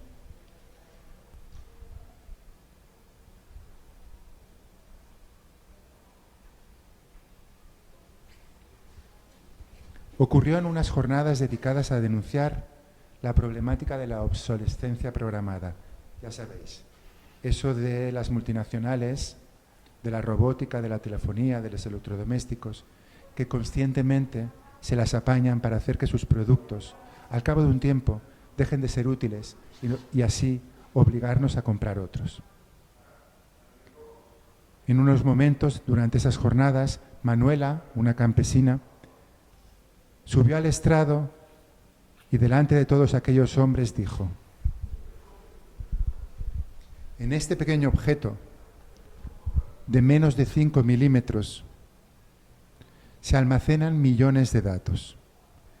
En este pequeño microchip, una vez procesados estos datos, darán lugar a una fruta de casi 2 kilos de carne dulce y refrescante. Además, mágicamente, en el interior de esta fruta llamada melón, aparecerán cientos de nuevos ingenios como este, de forma gratuita y listos para ser utilizados de nuevo. Se llaman semillas, y cada una de ellas repetirá el mismo proceso a poco que la cuiden. En mi tierra, esta tecnología, nunca ha dejado de funcionar.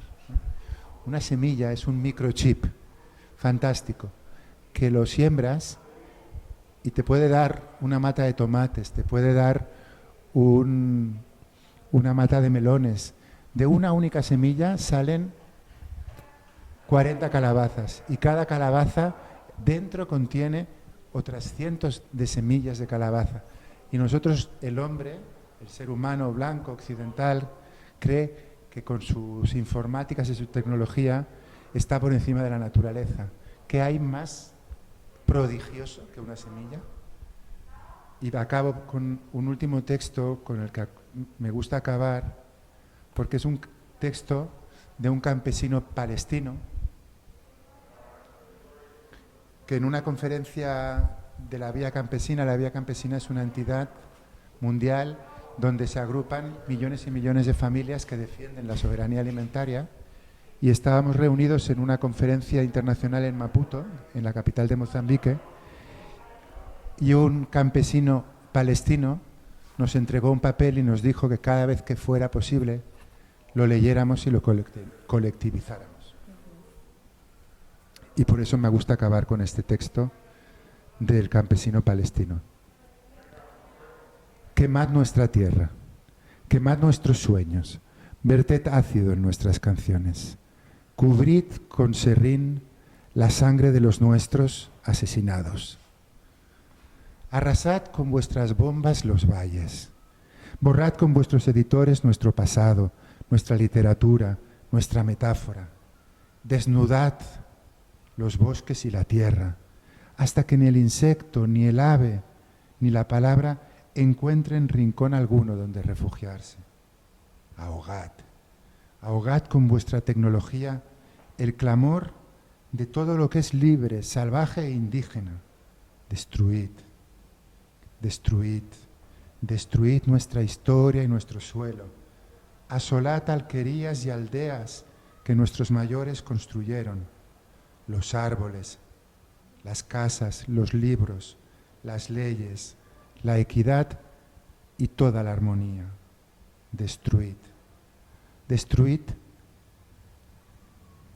y asolad. Haced eso y aún más. No tengo miedo a la tiranía. No tengo miedo a la tiranía. Y es que no desespero nunca. Guardo una semilla pequeña pero viva, que con cuidado plantaré de nuevo.